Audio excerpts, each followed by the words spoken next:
And so more and more working in an auction house is no longer good enough. They do want the certifications and the education behind you as you are submitting to these different organizations. So one question for you. One of the things that I shared was that when I was looking for someone to appraise the collection, I went to a number of, there were gallery owners, different artists were giving me, can you hear me? Yes. Okay, different artists were giving me their, documentation as to the value of the work. And then I actually started, going to insurance agencies to get them to, see who could cover and insure the collection separately. It's in having a rider or whatever you want to call it. And they shared with me that the appraiser had to be accredited or certified or licensed. And so there were some individuals that I knew that were gallery owners and dealers who were saying they would do this for me and would charge me. But at the end of the day, they would have charged me money and I would have paid, and I wouldn't have been able to use the valuation report. So one of the reasons why I wanted to share that with you guys is because we all know different folks in the genre, as collectors, we meet a lot of different people who tell you a lot of different things. And so, but this is one is tested and tried and true. I've talked to about 3 or 4 different insurance companies about covering and insuring my collection, and all of them have said the same thing. So it's one reason why I thought it would be so timely to share. Jenice is a part of my legacy, of my collector journey and story. So I wanted to share her pearls of wisdom with all of us.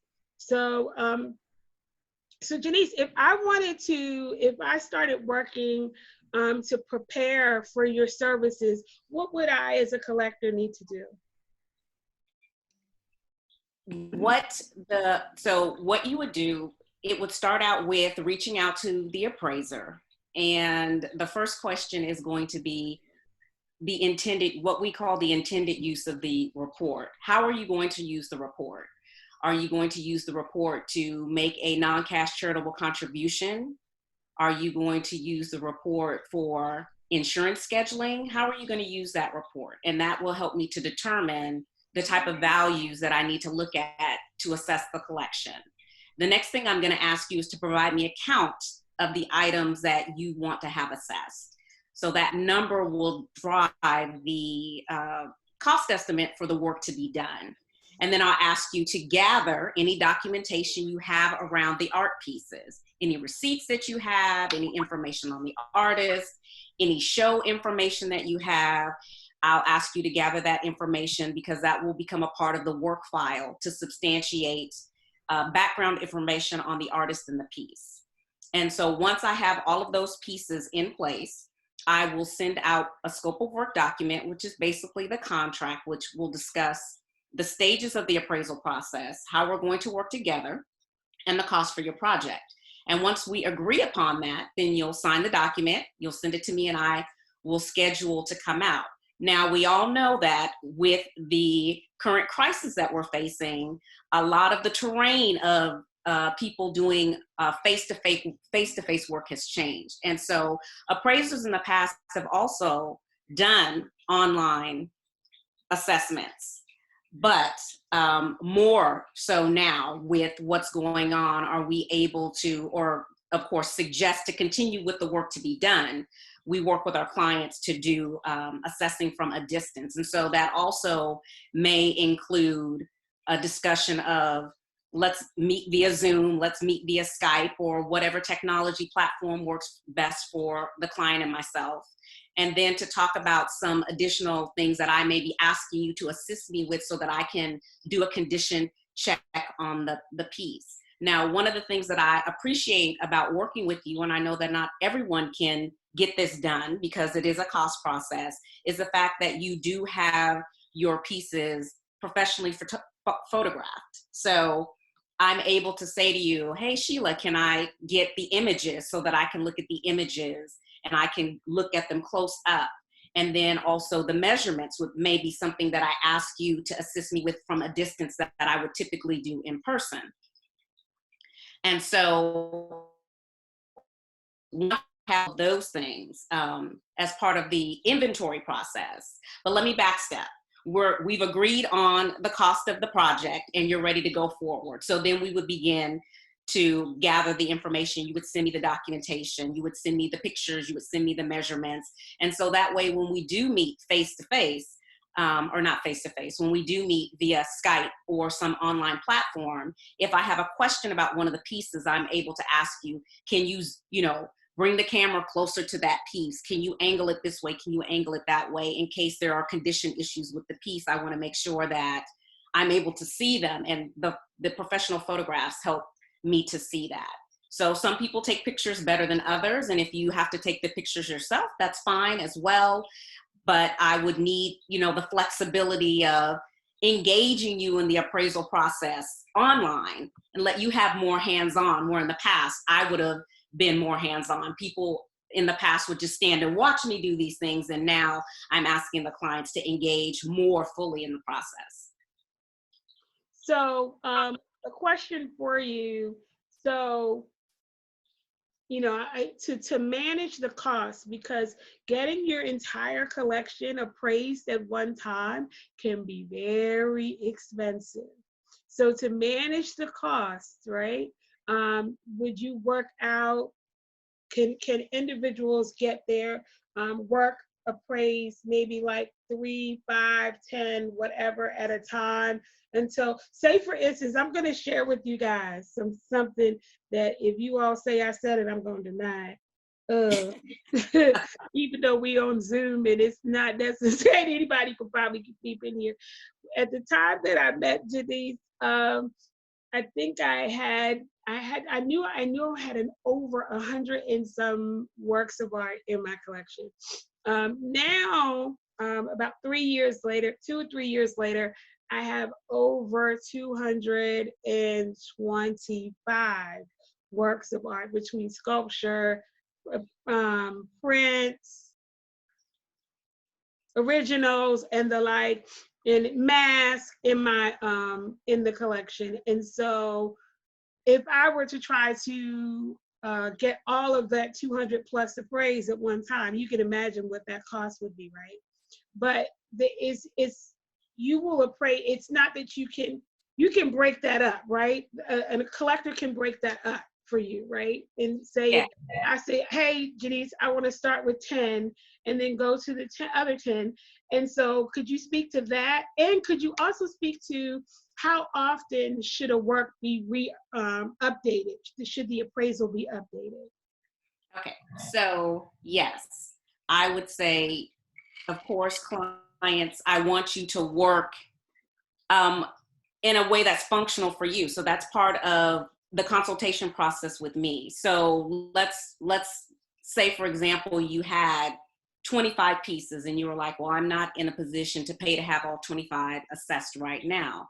Well, what we would do is we would look at the artists that you have, the medium that you have, and we would look at their significance in the market and say, okay, well, maybe these 10 pieces, you should start with these 10 pieces, or maybe even start with these 5 pieces. And we'll do these 5 pieces first, and then we'll phase in the rest over time until everything is covered. And so that's how I would approach needing to break up the pieces. Now, Sheila, I'm going to need you to repeat that second question for me. How often after you evaluate? So that also is something that's changed in time. Typically, with appraising, we would update your appraisal report based on your insurance policy. I would say, so that could be every 3 to 5 years. I would lean more towards maybe every 3 years with the African American art market, because it changes so fast, and the prices are going up, that you definitely want to keep your insurance scheduling current with those prices. And so 5 years may not be sufficient. Let's say, for example, someone like yourself who is constantly watching the market, say there's a piece in your collection and you're like, oh my gosh, it's jumped like $10,000. You're going to want to get that piece updated.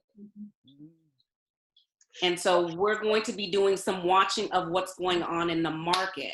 So in the past, it would have been maybe every 5 years. It may be an even shorter time these days, just because of how quickly evolving the market is, the art market is around African-American art right now. So I will share this with you guys. It's so interesting because how the African-American art market has evolved within the last, I want to say, 2 to 3 years has been amazing. You know, that if you can go and Google some of the hammer prices from Christie's and Sotheby's with respect to Kerry James Marshall, with respect to Basquiat, with respect to even Jacob Lawrence's original work. It is absolutely amazing that we're in the millions of dollars for a piece. And Jenice and I talk about this all the time. And so if that filters down to, in some way, it filters down to, if you have work by Jacob Lawrence, it may not be an original, but it's a print. You know, if it's a silk screen, right? Even in some instances, a lithograph. So if Kerry James Marshall is a living artist, I think he's in his 60s, and you know, that original, that piece of artwork that that was acquired about a year or so ago for, I want to say in the 20-some million or 30-some million, something in that neighborhood. 21 million, yep, by Puffy. Yeah, my understanding is that piece was done in, it was created in the 90s, I believe. And when it was first sold, it was sold for something like $20,000. And Correct. so here, when we're talking about, you know, the valuation and appraised value and all of that, you really don't have any idea what you have in your home, that when you might have paid $500 for it, and now if you were to get it appraised, it may be actually $2,000, $2,500, or even $5,000. And so those are the things that you really kind of have to be, you know, being a collector, you guys, is like a little, it's more than a hobby. It's like a part-time job. If you're really keeping up with collection management and keeping up with the value of your work and proper appraising and things of that nature, it is really a part-time, it's a part-time job. And so that's one of the reasons why I'm always talking about getting work appraised and properly insured and things of that nature. So Jenice, you and I have talked about a number of things that I'm hoping that we can get into a little bit. I mean, aside from insurance, right? Aside from getting properly insured, what would be one of those things, you know, those topics that we could talk about that having a properly insured artwork, or having a proper insurance report or valuation report for your artwork, how can that help you? How can that benefit you? You know, assurance aside, right? How can that help you? Are there other things that once we do that, we should be looking at? Well, of course, you want to look at, aside from the appraisal report, you want to take care of your collection. So proper framing, matting, putting it in the appropriate light or not putting it in the appropriate light. But I find that I try to encourage people to have an inventory of their assets. I just think that it's just a useful tool, regardless of it being for insurance. I think of my move here, that if, you know, though the moving company promised a lot of things, if I had not personally inventoried things as I packed them away and I moved here, out of 121 boxes, 2 of my boxes did not show up here. And thank goodness it wasn't anything extremely important. But had I relied solely on the moving company to track it for me, I would have had no idea that I was even missing some things. And I find that a lot of people say that. No one wants to think of the hurricanes and the tornadoes and to them. I know in the community that I moved into, I was surprised to find somebody's house caught on fire maybe 2 months ago. And I thought to myself as I walked by their gutted house, I wonder if they had inventory property. I'm working on a case right now for an attorney. Over 4,000 items where the house burnt down to the ground. Now just think that if you had to recreate that, and we know of the person in Washington, D.C.'s collection who was destroyed in a fire. So I just think that having a list of your assets, whether it's your artwork, even just the items in your house, is beneficial. It can be beneficial for estate planning. With everything that's going on, a lot of people are looking at their estates and their assets and wills and things like that. And so just having an inventory will help you to manage. It can be a tool to manage so many different things. So so the other thing that you and I have talked about is about wealth management and wealth building and art as, you know, the high finance of art and using artwork. I remember talking with you about looking at this documentary on HBO. I think it's called something about the price of money or something like that. Something like that. But they had an art, and they were talking about how collectors were actually using their art as currency, right? And so, but in order for you to do that, you would have to have your artwork properly assessed and appraised, right? Correct.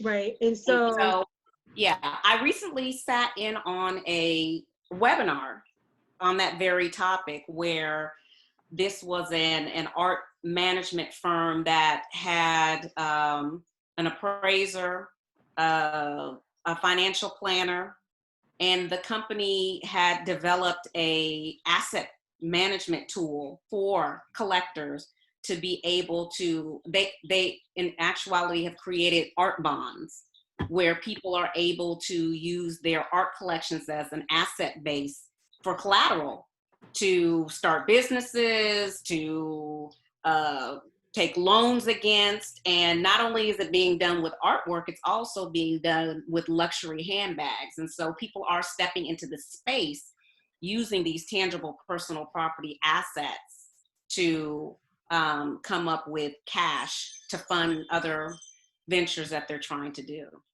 Cool.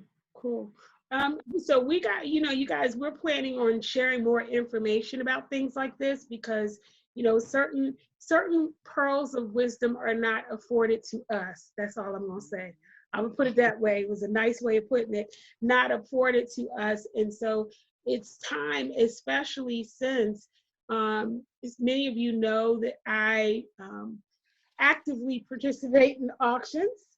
And to see that when we're bidding on work, you know, the different individuals who are competing, from celebrities to corporations to foundations, universities and museums. The Baltimore Museum of Art, I think last year before last, was, you know, liquidating much of their work, their catalog, so that they could acquire more work by African American artists.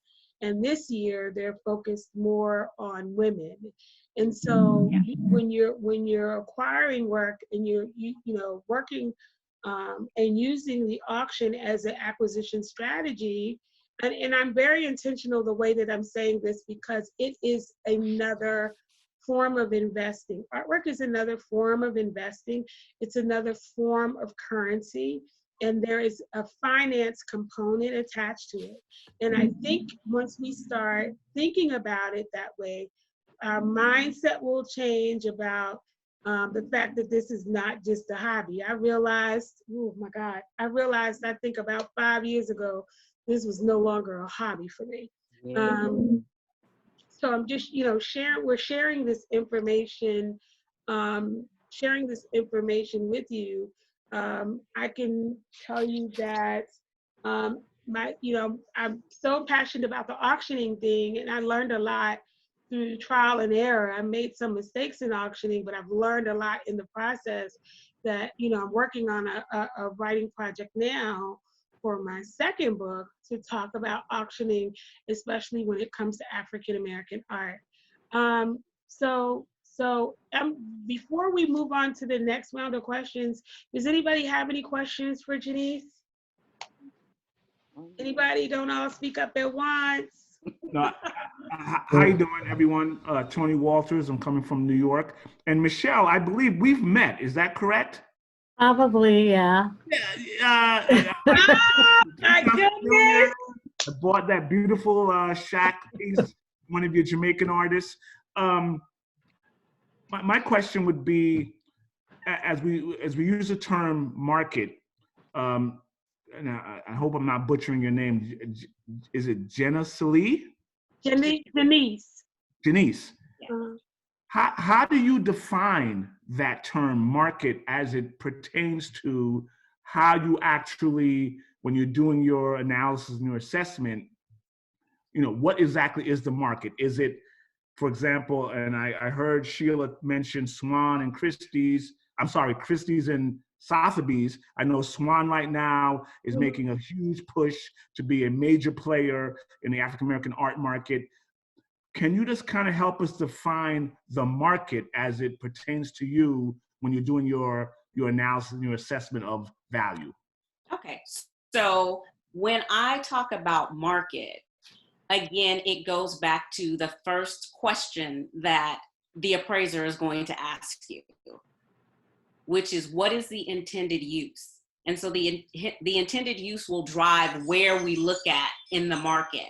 The market meaning where that object is most commonly found for that particular use, for that intended use. So when I'm talking about replacement value, the intended use would be to replace the item within a certain time frame at a time of loss or damage. And so that's what makes the replacement value to be such a higher value. Typically, that value could be gallery, that value could be auction. And so even talking about the definition of value can get to be tricky, because we could take an object and the object could have, I could find that I could use different market levels, maybe is a better use of the term. I could use different market levels to find that object. So if I was looking for fair market value, which is where it is willingly bought and sold by the seller and the buyer, and there are no constraints on it,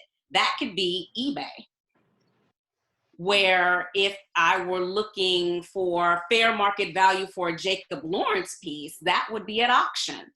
And his replacement value may also be at an auction, depending on the market level of the auction company. Is that regional?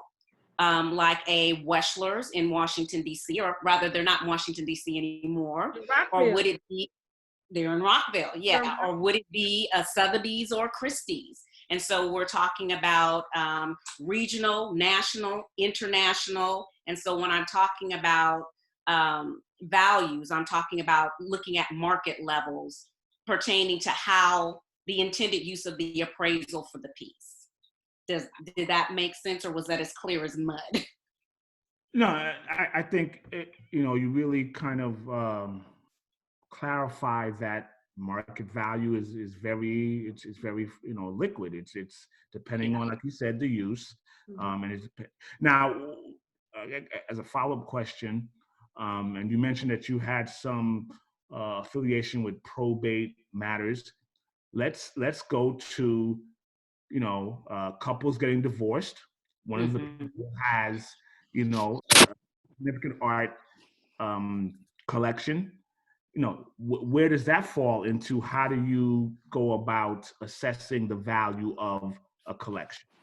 Okay, so if we're looking at divorce, how we approach intended use is going to be what the state is saying, and some states will say, let's say, for example, that is equitable distribution. And the equitable distribution value can be fair market value. So I think to backstep, typically we're going to say that when we're looking at replacement value, that's typically going to be the highest value in the marketplace, because if your house burns down, you don't want to price shop to replace the items in your house. You may have to go out and buy whatever's out there, and whatever's out there may be more expensive than when you initially bought it.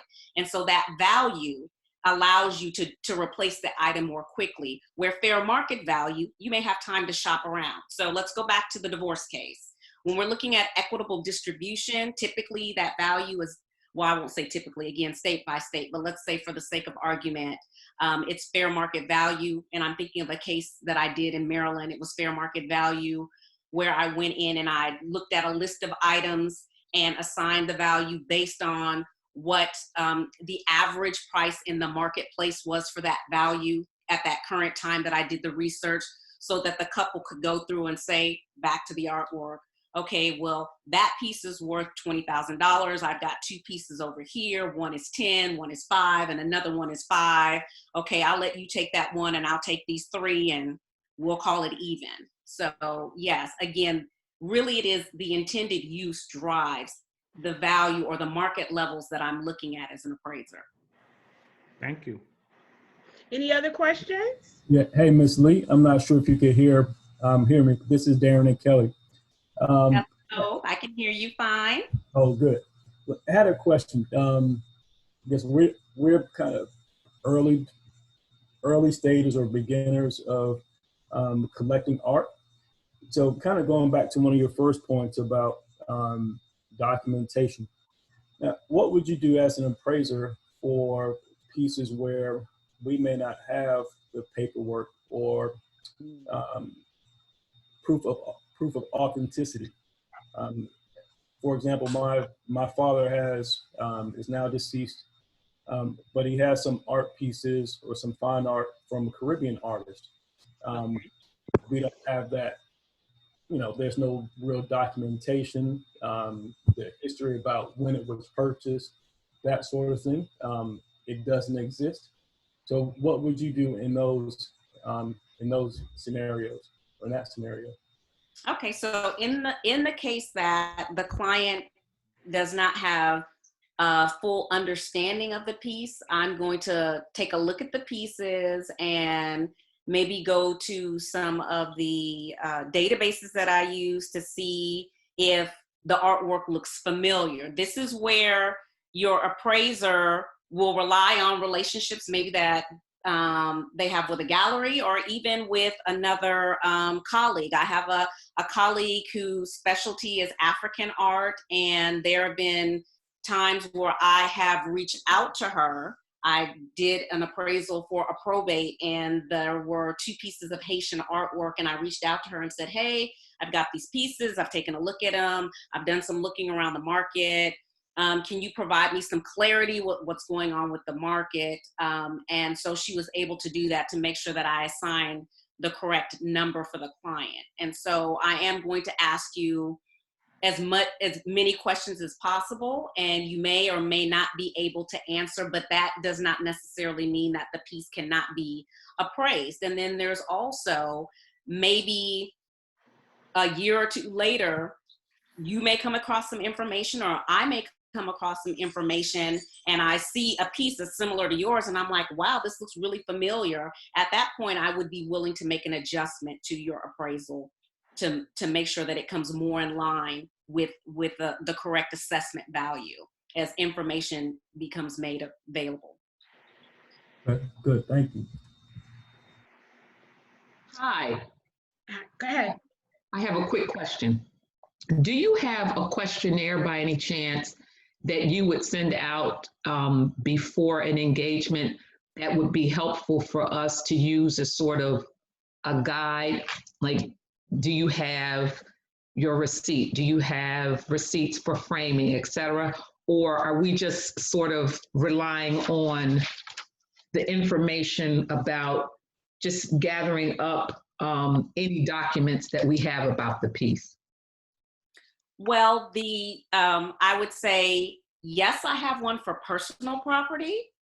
I can work on one for artwork, for fine artwork. I think that the scope lists several things, but back to your point, there's not a point in there about framing. So that is definitely something that I can spend some time creating for fine artwork. But yeah, I do have an extensive list for personal property, more so back to the point of when I was doing a lot of probate.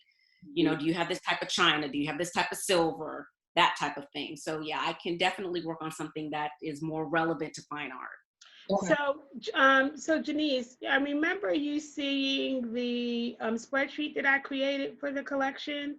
Would Yes. that be useful? So if any of you are interested, I could forward to you, if I have your email address, basically a spreadsheet that you can create into Access, create it as it's a database, keep it in Excel. There are a number of software applications out there that will give you, that will have you have that kind of information, but they can be very pricey. Yeah. So if you're starting out, as to not, overwhelm your purse or your wallet, I have a spreadsheet with different cells in it. It talks about the name of the artist, the medium, the year it was created, whether you have documentation and you include the supporting documentation, whether you have images, is it framed, the size of the image or the size of the work, the provenance, and so on and so forth. So if you would like that template for that, I can share that with you, and you can just go ahead and begin to populate that. And also, I also added a cell for where it's located in the house. In some instances, you may have it in your basement. In some instances, it may be in storage. In some instances, you may have loaned it out to a friend or a family member. But you need to kind of have a running column, if you will, of where the artwork is located. Okay. Any other questions? Any other questions? This is good stuff. This is really good stuff. The goal is to really kind of keep everybody informed. And some of you say, well, I'm not really collecting. I only have about 2 or 3 pieces. I only have about 5 pieces. Well, guess what? You still need to, do those type of collecting kind of tasks, right? Because you could have a piece on your wall. My sister that's on the line that has a beautiful piece of artwork behind her, and unknowingly that piece of artwork is worth about $10,000. So I'm just throwing that out there. I will share with you that the piece behind me, it day by day grows in value, just like the piece that's in front of me. I will share this, and we got 2 minutes, 40 minutes. So, and I'm also, one of the reasons I wanted to do this is because a few years ago, I had an opportunity, about 2 years ago, to go to Collector School at the David Driscoll Center at University of Maryland. And as most of you know, Mr. Driscoll passed away a few weeks ago from COVID at 88 years old. One of our legends, and he was a part, that type of collector school was his brainchild. And I learned a lot from that. I met Janice's mentor also at the collector school, and don't know if they will have it this year because of COVID and because of his death, but just even to not be morbid, but now that Mr. Driscoll is gone, in the next year or two, it's going to be really interesting to see how his work, the value of his work and how it will appreciate. And so we have legends still remaining with us. Samela Lewis, Betty Saar, Richard Mayhew, Nelson Stevens, Faith Ringo, James Denmark. And so really we still have, we have folks that are very dear to this genre and this community. And so you guys, we need to be aware of these things that are going to help us for, as collectors, whether we're doing it because we like it, we're doing it because we're investing, we're doing it to build trust or an estate for our heirs, whatever the reason being. It's good to have this information so you can properly care for your collection. I have a question. Okay. I don't have a lot of artwork, but what I have a couple of prints, and the prints are signed by the artist. How does that affect the value, or does it devalue, as opposed to an original, let's say a piece that's been painted? What do you do with those things? And as you mentioned, David Driscoll, if it's someone like him who has signed it, how do you know whether or not how valuable something like that is? Does that make sense? So I can answer part of that, and I can turn the rest over to Janice, and we're going to do this real fast because I don't want Zoom to cut us out. But if you have an original piece of artwork, someone sent a message that said we have unlimited minutes now. Yeah, I you saw have that unlimited too. minutes. Yeah, I don't think we're constrained by the 40 wow. minutes. Yeah, they do that. Okay, so wonderful. Thank you, Tommy. So the one thing about it is in when you're collecting artwork, if you have an original, and the original will always going to be more valuable than print. Here's the thing, depending on the artist. I have some originals in my collection, right, by contemporary artists, and then I have prints by what we consider African-American masters, and those prints are more valuable than the original artwork by the contemporary. So you know, there are a lot of nuances, right, to that gets you to the way of value.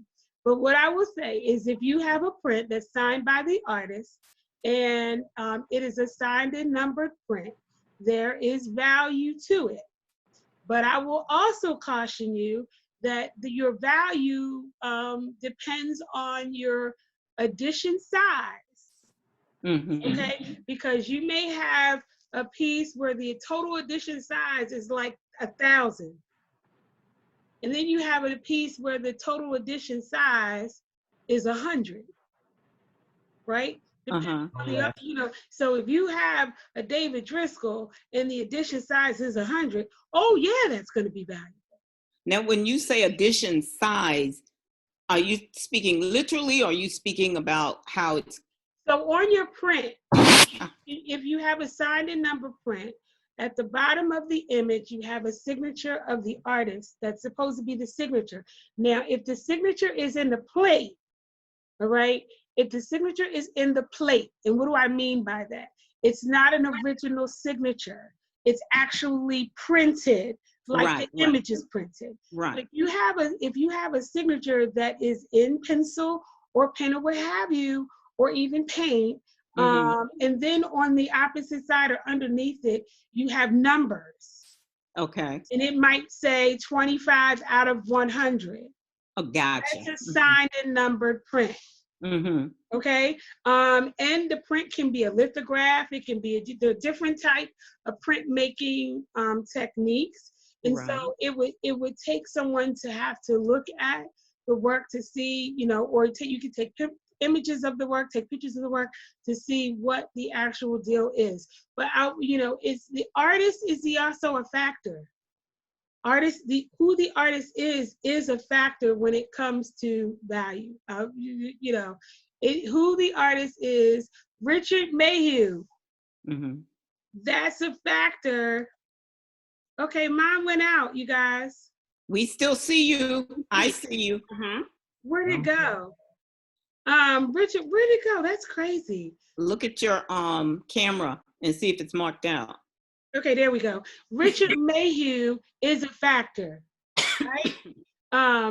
David Driscoll is a factor, right? Nelson Stevens, Faith Ringgold, Betty Starr, Samela Lewis, even Carrie James Marshall. You know, those names in African American art is a factor. You can best believe if you have artwork by one of these individuals and they're still living among us. Lou Stovall over in Washington, D.C. is a factor. You can best believe that piece has value. James Denmark, you can best believe that piece has value. Jonathan Green, who's not quite that age, but you can best believe when you have those living artists in play. Mason Archie is another one that their work has value. I mean, there are a number of artists out there where they have value in work. But I'm telling you about artists whose work are into maybe 4 digits, 5 digits. And in Carrie James Marshall's, that maybe 6 or 7 digits. Even Amy Sherrill, Kehinde Wiley. There are a number of artists out there whose work is just right now, contemporaries, is their value is immense. And just to kind of jump on what Sheila's saying, you know, with the issue with prints in particular, most artists who are of a certain level, if they kind of adhere to the integrity of prints, and why their prints become more valuable than other prints. She mentioned signed in the plate versus others. When an artist like a David Driscoll, a Mayhew, does a certain print, they will deface, after they do the edition size, let's say it's 50 or 100, they basically deface the print and that can no longer be reproduced. That really drives a lot of the value going forward of that print. So somebody does a reprint of a print that's been signed in the plate. Well, technically, maybe you can, you know, somebody could come along and do, you know, 100, 200, 300. But when they've defaced the plate, that's it. If it's 50, they've signed the 50 artist proofs, they've done the HCs, they've done the printer's proofs, that's it. And those really do become things of greater value than some of these things that are quote unquote signed in the plate. So you have to kind of really know, you know, some of those nuances as far as, you know, what is the difference between, you know, a Charles White reprint, he signed it in the print versus something that Charles White actually said, it's 100, that's it, there's no more. It can be a big difference. Right. Okay, thank you for that, because I am totally not up to par to where I should be. And I'm grateful that, you know, you're bringing it out to help us understand that we do need to document these things. I never thought about the framing, things like that, because I've had some pieces framed years ago. And I may or may not have the receipt for that, you know, because framing sometimes is quite expensive. And so I don't know, you know, because you want to get the museum glass and all that type of thing. Right. But the thing is that I never even thought about the framing as part of the value of the piece.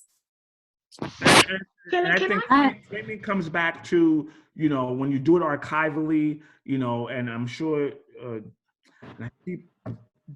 Janice, you know, Janice will speak to, you know, when she's doing her assessment of the quality of the piece, if in fact you could have a great Bearden, Jacob Lawrence, but it was done in a bad mat, now it's got foxing, it's got major acidification issues, it's going to decrease the value of your piece. Right. So framing and archival presentation and matting is extremely important when we talk about value of the piece overall. Right. And to me, that's the purpose of having it professionally framed anyway. Yeah. So the other thing that I wanted to, the one reason why I think knowing Janice and having a relationship with an appraiser is so important is the estate piece, right? Because I've heard stories about some collector friends and dealers about how individuals who collected or just had a few pieces in their home passed away, and somebody got a good deal from it, right? Because the family members were more interested in the computers, the flat screen, the jewelry, and the furs than they were interested in what was on the wall. And really, what was on the wall really outvalued, if you will, was more valuable than all of the things that they took out of the house, right? Mhm. And so it's good to document. It's good to have the appraisal. It's good to share with family members. It's good to lock your information up in a safe or lockbox or what have you, and to share with their family members what they have in the house should, God forbid, anything happen to you. And so that, and if you're like me and you're single, leave instructions as to who's going to be responsible for the work, whether you're going to have an executor, whether you're going to build out a trust for your collection, foundation, whatever the case may be, and leave those instructions with the persons that will be in charge of your estate once you've passed on. And so that's one reason why I think it's really important to have all your ducks in a row, whether you deem yourself to be a collector or not. Do that work and have all your ducks in a row. And we're living in an age, you guys, where you never know what you will need your artwork to be. And we're living in an age where artwork will definitely or can definitely become currency. Right? It can definitely become currency. At some point, we hope to have a session about that. How does artwork become currency? Yeah. Especially some of us are still have some more years to go before we retire. How can artwork be leveraged? I have a couple in our questions. retirement years. Michelle, you have questions, baby? Yeah. So I have a couple questions. One is, I'm noticing some artists, probably more younger artists, but they're doing things like plates and furniture. I think you all know who I'm talking about. Yes. And they are limited.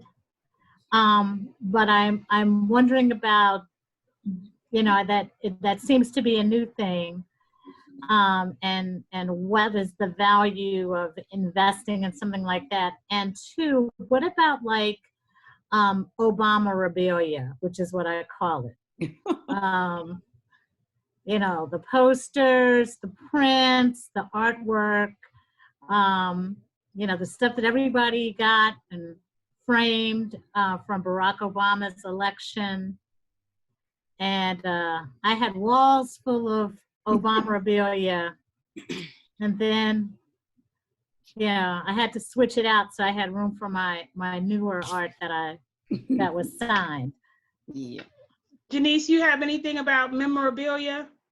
Yeah, let me speak to what is called ephemera, or those paper things. I was thinking of, believe it or not, some Richard Nixon buttons and tickets to something he was speaking at when he was running for president. Yes, believe it or not, I did buy it because I saw the reality of how often are you going to come across something like that? And so there is a place for that.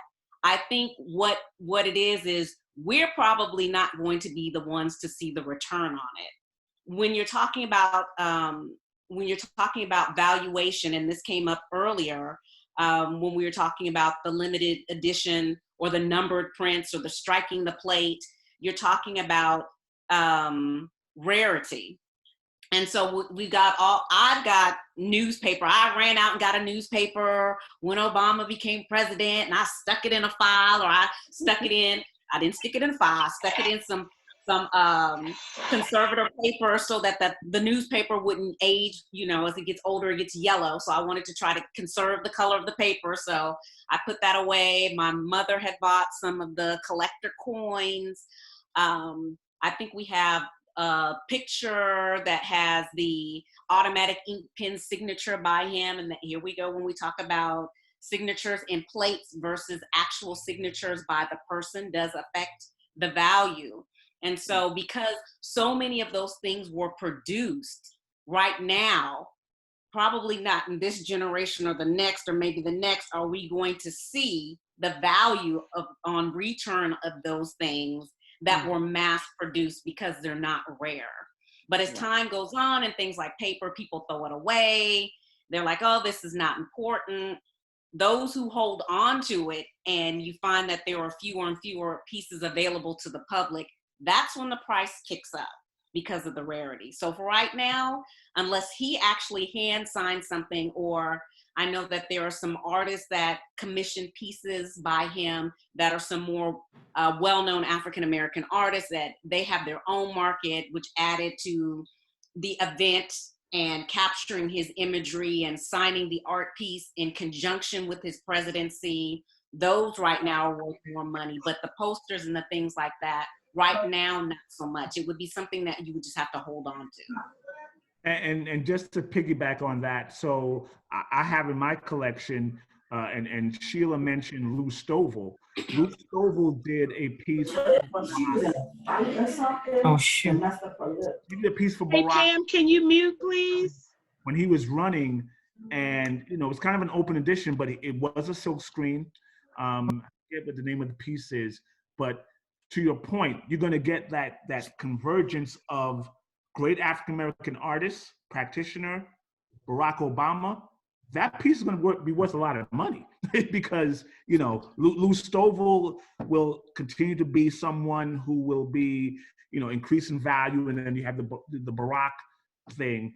But you're right. I mean, it becomes, how rare is it? Who are the people involved in the project? I know, he's not an African-American artist, but Shepard Fairey, those Obey posters, if you have like some of those original, the first ones of those, they're gonna be worth a lot of money because it's Shepard Fairey and it's Barack Obama. So I will share with you guys that like once or twice a year, Swan Galleries has a auction, and it's normally a 2-day event. The first day is what they call African Americana, which is basically memorabilia. It can be it could be letters from slaves. It could be photographs. It could be chains from slaves. It could be old Negro spirituals when they were first written, or first edition books. It could be any number of things, and it could also be something like works, a poem written out by, or a letter by Langston Hughes, or E.E. Cummings, or it could be a sketch that somebody put on a piece of paper by Romare Bearden. It can be any number of those things, to include memorabilia about Barack Obama. And so, and then the next day is the fine art, right? And so all I can say is that there are a number of people. I have a collector associate that I know that has collected over 300 pieces of fine art. And then she's collected books, but she's also collected memorabilia. She has I think it's Shaquille O'Neal's tennis shoes. I mean, just a whole lot of different things that in time, and even in some instances, depending on the artifact, is valuable now. And then in some instances, you would have to wait a couple of years. But there are a number of people out there collecting what they call memorabilia. And so I wouldn't be so quick to get rid of it. If you might just have to put it in storage somewhere. But there are a number of folks that are. I know that we talked about the different auction houses. Swan Gallery is one of the auction houses that is more prominent when it comes to African American art.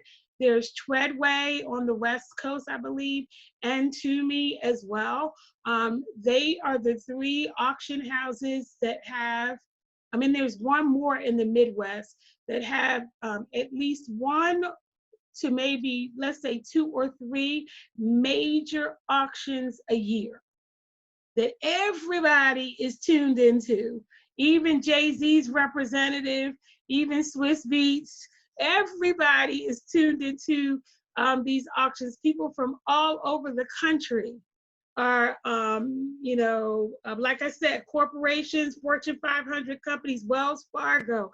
I mean, you wouldn't know it, but Wells Fargo acquires work of African American artists, and so you have Fortune 500 companies that have foundations, and they're acquiring work of African American artists, and so that's why I keep talking about the value, right?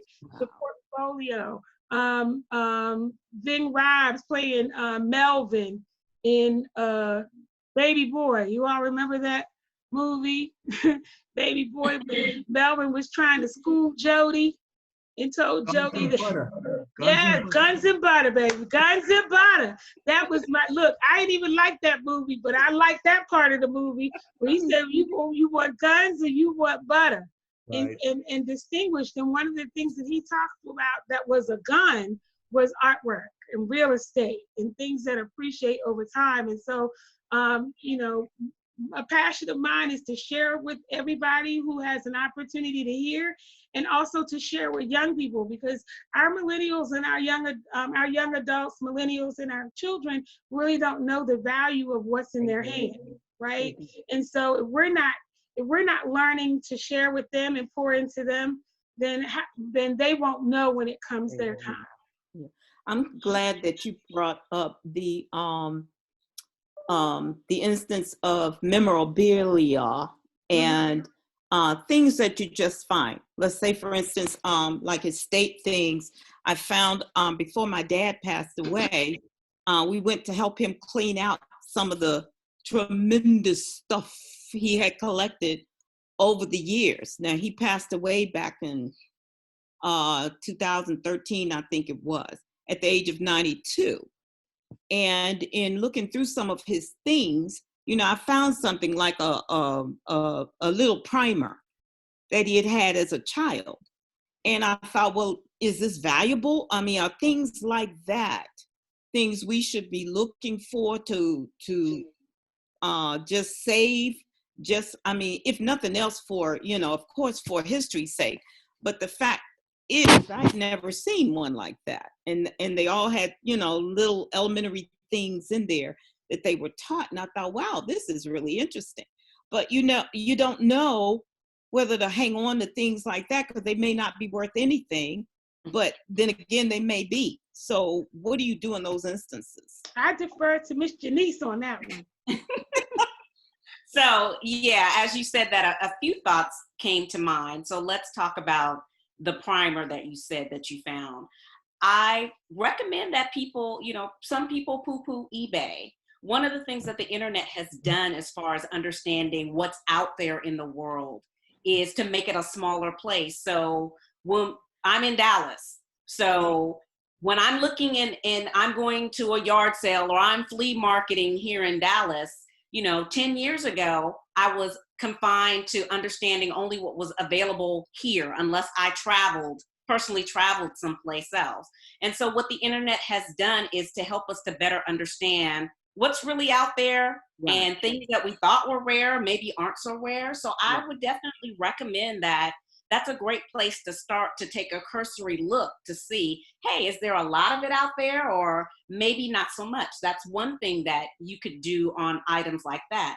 The other thing that I really want the African American community to understand is, just as there is a surge in value in the fine arts, so there is also a surge not only in value of memorabilia and collectibles, but as people are aging and transitioning, people are downsizing and moving to maybe assisted care facilities, understand that even paperwork can have a value to it. I had a client whose great uncle left her his PhD research work that he had done, and he was actually quite known in his industry, and others have written books based on the foundation that he laid as a educator. And that collection of paperwork that she donated to an institution, let me do what Sheila did. I won't give you the number, but I'll say 6-7 digits. Wow. And she was able to take it as a tax write-off for her family, because they were able to donate that information. And so one of the things that made his collection so amazing, and the thing about our community is there's a lot of untold stories in our community out there. Mm-hmm. And people will pay to have a different perspective on an aspect in history. So maybe it's us telling our story regionally, nationally, locally. And so people are quick to throw that paperwork away. Mm-hmm. If that paperwork, I'll give you an example. There's a group that I met that the college that they went to that doesn't exist anymore is Kittrell College. And during the Brown versus Board of Education time, when they didn't want to desegregate the schools, there are a group of people who have a story to tell that were a part of this movement, but the general population or the general story that we are aware of is the Brown versus Board of Education. There are a lot of other stories that help to fill in some missing information that are just as important, and that paperwork is getting thrown away. So I'm not saying every little piece of paper is valuable, but those that tie to historical events in our communities can become valuable and be sold. As Sheila mentioned about swans, there are paperwork that I have been sad to see them on the auction block. Alpha Phi Alpha's fraternity organization paperwork went up on the auction block at Swans. And I remember when it did that, and I said, my goodness, does that fraternity know that these founders' paperwork is being auctioned off? Isn't that something that they should be striving to hold on to? And so there is value in these untold stories and paperwork. So as you're dealing with family members that are older, just keep that in mind, that those two have value that can be monetized. Okay. I'll have to look into that. Thank you.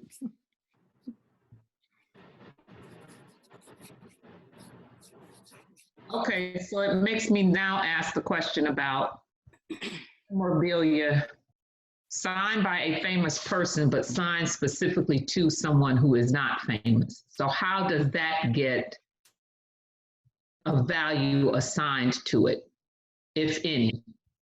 It still carries value. And I know what you're saying about that. There's a gentleman who wrote a bunch of antique books on furniture, and I bought his book, and I remember taking the book to him, and when he signed it, I said, oh, don't sign it to me, just sign your name. Best wishes or well wishes in your name. And so there's still a market for it. There are collectors who will not want, best wishes to Tom and Jenny, because that's not who they are. And then there'll be some people who are so interested in whoever that celebrity or famous person is that regardless of who it's signed to, they would still be interested in buying it. So if it's, dedicated to someone, doesn't mean that it throws it out. It still will retain a value, but just a signature probably carries more value. Okay. And then a follow-on question to that, because the thing that I'm talking about, it blows my mind. Rosa Parks' mother taught some of my great uncles and aunts down in Alabama, and she herself was a family friend. And I got a chance to meet her, and I remember the day she signed this piece of paper, and I brought it home, and then I misplaced it. And I found it a couple years ago when I was cleaning out my childhood home. Praise God. It's October 30th, 1977, and she wrote to Devon Parks. And I have that piece of paper. I have no interest in taking it any place to get it framed. I need to know how to preserve it. I also have, because her funeral was public, my mother and my aunt went, and so they have, I have the one-pager sort of obituary program, and I would love to have that with this piece of paper she signed, framed, but I don't want to let that piece of paper out of my sight. So what do I do? So definitely when we talk about conservation, let me get this thought about value out first. Remember earlier in this conversation we were talking about rarity. So again, let us down. Though it is personally signed to someone, if there's not a whole lot of work out there with her signature, that's going to increase the value. So, you know, there are things that can wipe out there's almost always a, but if this, then this could change the outcome. So if there are just not a number of available items out there with her signature, then your piece automatically has increased in rarity. And so again, though it's personally signed, that may not be a huge factor. Mm-hmm. As far as preservation, I was thinking of block print that was older, and I had placed it in, there's conservation paper that you can get from a Michael's, and I don't know how, I guess you can go online and order it. I have to start thinking about, just because stores are technically shut down, you can still order things online. There are also boxes that are made with that conservator paper on the inside, or it's a container so that it protects it from the mildew and the mold. You until you find a place or a person that you're comfortable enough to leave those pieces with to get them done, you want to make sure that you're keeping the paper from aging. You want to keep it in the right temperature. You don't want mold getting onto it, because that's with, and bugs. That's a big thing with paper, and even the artwork. You want to make sure that, you know, there's nothing that's eating away at the object. Thank you. Okay, so now you've got me thinking. I have a Bobby Kennedy campaign poster, and I have a program signed by Shirley Chisholm. Okay. So how are you storing those items is going to be my first question. The program signed by Shirley Chisholm actually is in my office, because when I was going through papers, I found it. And my office and paper is like a black hole, so I put it in a very specific place. Actually right next to where I sit. I have it in a folder. The poster is in a box, like a bin, with the Obama-rabilia. The only thing that happened that was bad, I think, is my parents had it. They were teachers, and it got laminated. Bad. Yeah, yeah. That's it, right? Done deal? Yeah. You know what? Maybe not a bad deal, you know, and I've, just to jump in here, you know, I've found a lot of pieces that were in fact damaged, and I've learned over the years, and I'm sure some of the experts on this call will corroborate this, there are methods of remediation depending on what exactly was done. You have to invest a little bit of money, but it'll be actually worth it. So I'm not sure, you know, how bad the lamination was, but you know, I've bought things where I know I've gotten a good deal because it was a very non-archival mat, and there's like that mat stain around it. There's foxing. And I've taken it to people who are experts who have brought that back to pristine condition. So that's like that next level where you start to kind of get really kind of an expert in the nuances of what things look like, how they've been stored, and how you can restore them. But I would say what you really want to do is like take that stuff out, take it to somebody like a really reputable, and this is the key thing, reputable frame place that will say, okay, this is how bad it is. This is what you probably need to do to get it back to whatever, and then actually archivally frame and preserve them. What is foxing? So that's the aging of the paper.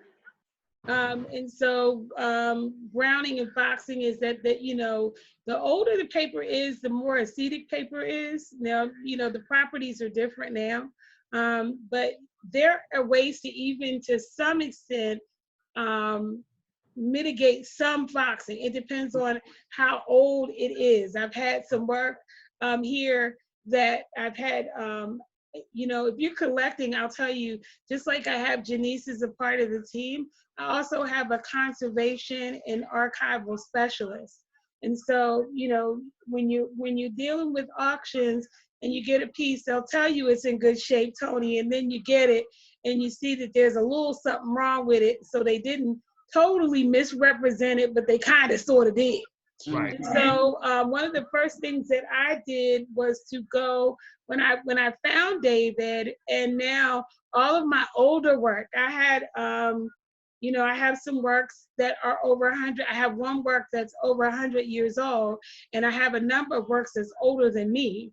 And so I go to David. Another thing is that if you get a piece of artwork that's in a frame, if it's the original framing, that also helps the value of the piece. And so your framing can help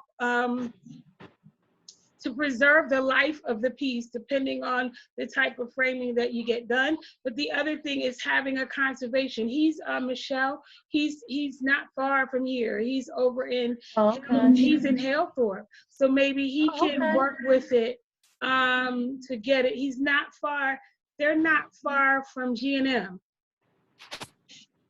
Okay, if you know where the G&M restaurant is, and so they can. He can.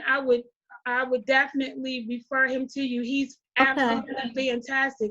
As a matter of fact, and I know Darren and Kelly are probably on mute, but I was able to acquire, Tony, an original Charles Austin a few months ago. And it had some toning, right? It had a bit of that browning, you know, around the edges of it. And so he's working on that now to mitigate some of that that was around the edges of the image, and the edges of the paper. Right, which usually means it was matted with a mat that was not archival. Right, there was acid. So really acidification and the foxing, it's really when you have a non-archival material in interaction with the paper of the print or the artwork itself. And when you're dealing with artwork back from like the 30s, they never, the right, 30s, exactly. They didn't have archival stuff back then. So everything was acid. That's so, right. You know, when they mounted it to the board, the board was acid, and so That's you right. know the that tape when was acid. Exactly. Yes, everything was acid. So you know that when you're getting, the older the piece is, especially say if it's in the 50s or 40s or older than that, you know, you kind of have to know and acknowledge that you're going to need some work done on that piece. That's correct. Even if you're getting oil, a work that's on canvas, right? If at the very least, you may get have to have it cleaned. You know, I was fortunate enough to be able to get a James A. Porter piece a few months ago, and that thing was in cherry condition, except that it needed to be cleaned, and that we needed to do some work to the frame because it was the original frame. So what I'm saying to you is, the older the piece is, the more likely that some work, may not be a lot, but some work will be required. Some conservation or archival work will be required. I agree with Sheila 100%. So any other questions? This is getting good, guys. You guys have surpassed all these questions, man. We've gone over an hour. Well, again, Sheila, thank you for the invitation, because I saw it literally late in the day, and I said, ooh, this is my thing, right? So I jumped on the call, and I'm very happy that I did. I am too. So one thing I will share with each one of you via email or Facebook, most of you I have your email addresses for, some of you I don't. I have either Facebook or text, is I will send you Jenice's contact information so that you can, if you need an appraiser, there's none other. One thing that Jenice did not share with you was that there are very few people in the country that are, accredited appraisers who have a specialty in African American art. Mhm. Very few. I think the last time Jenice and I talked about it was 10 with 10 people. About 10, maybe 10, 12. Wow. 10 throughout the country. Wow. Are any in North Continental Carolina? United States. Sheila? There is someone in North Carolina, but I don't know him. Okay.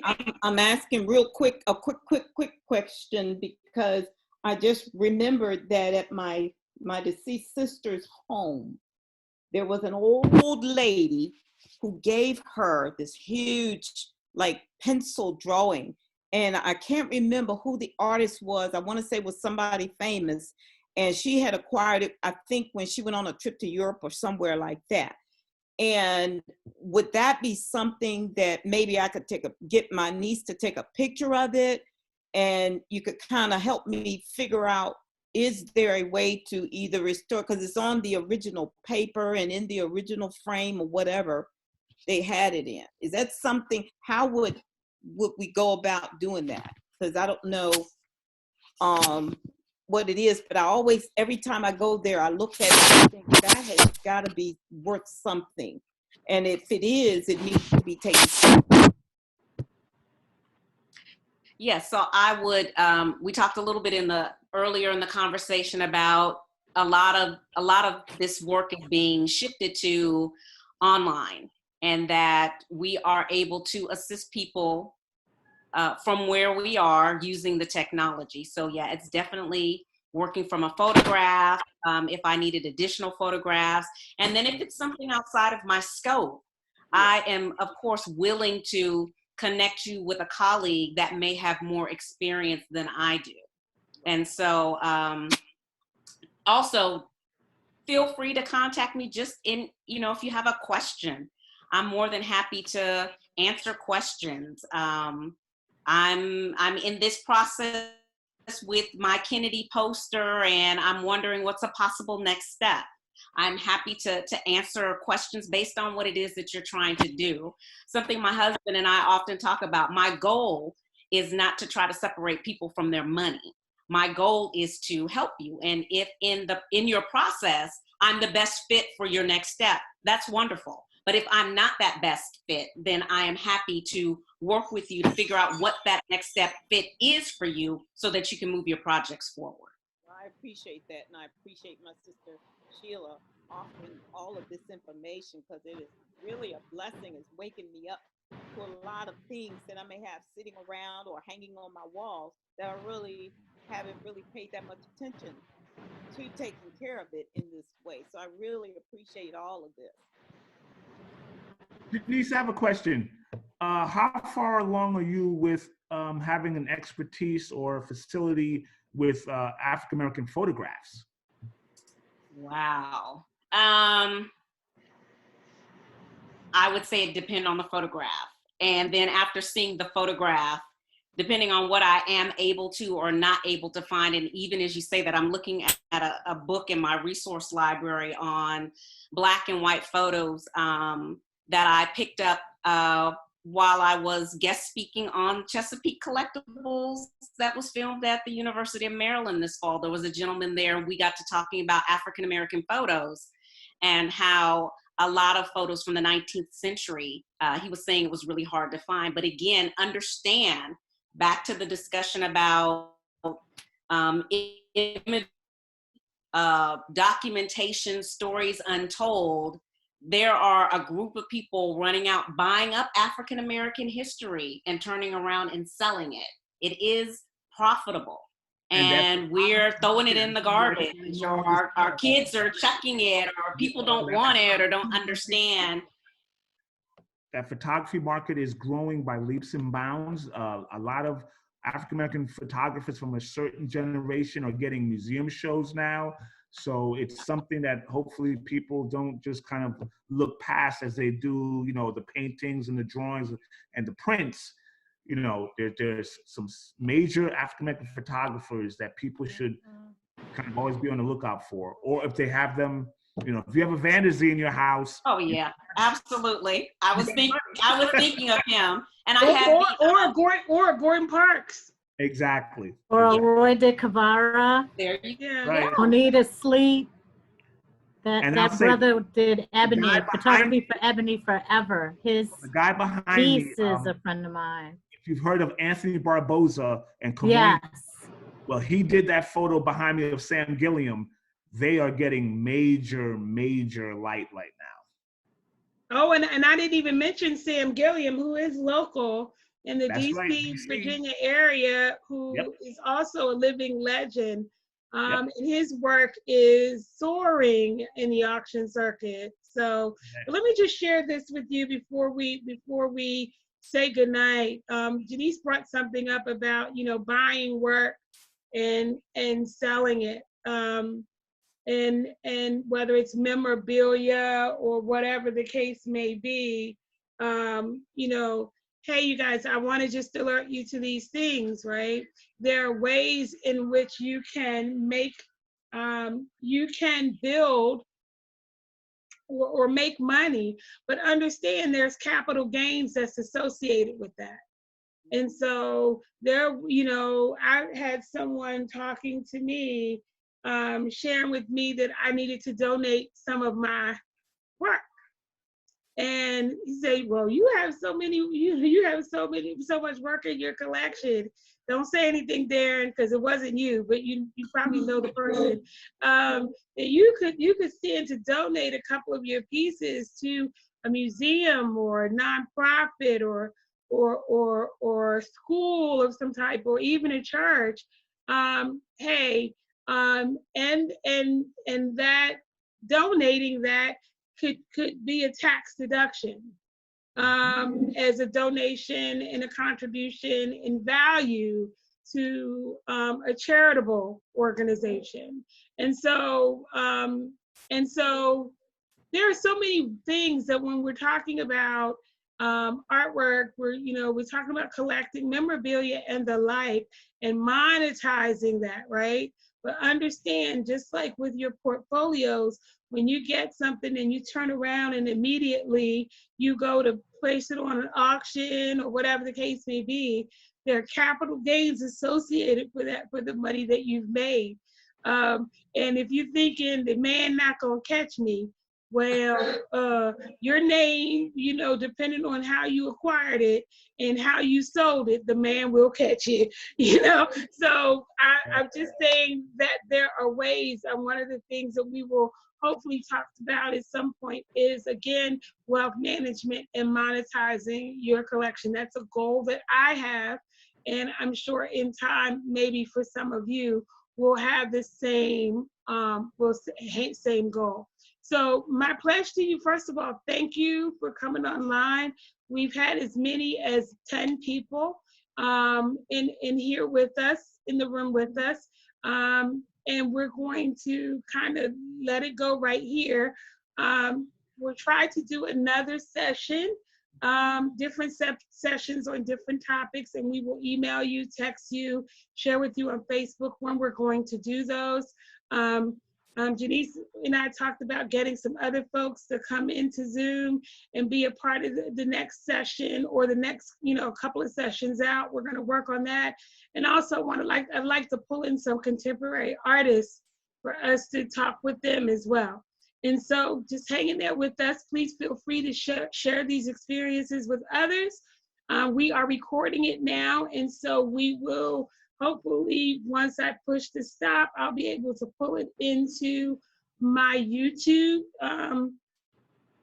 page. My YouTube page, so I have a subscription there. So if you guys want to go to the Wondrous Works page in YouTube, and you can see a number of media clips available for educational purposes. So I think, Janice, thank you so much. I will be sending everyone Janice's email. She has a Gmail account, so I will be sending you her email, and you can feel free to continue this conversation and reach out to her and have her appraise your work. Okay? Yeah. Thank you, guys. You've been wonderful. All right. Have a wonderful evening. God bless and stay safe. Yes, you too. You too. Bye-bye. Bye. Denise. Bye.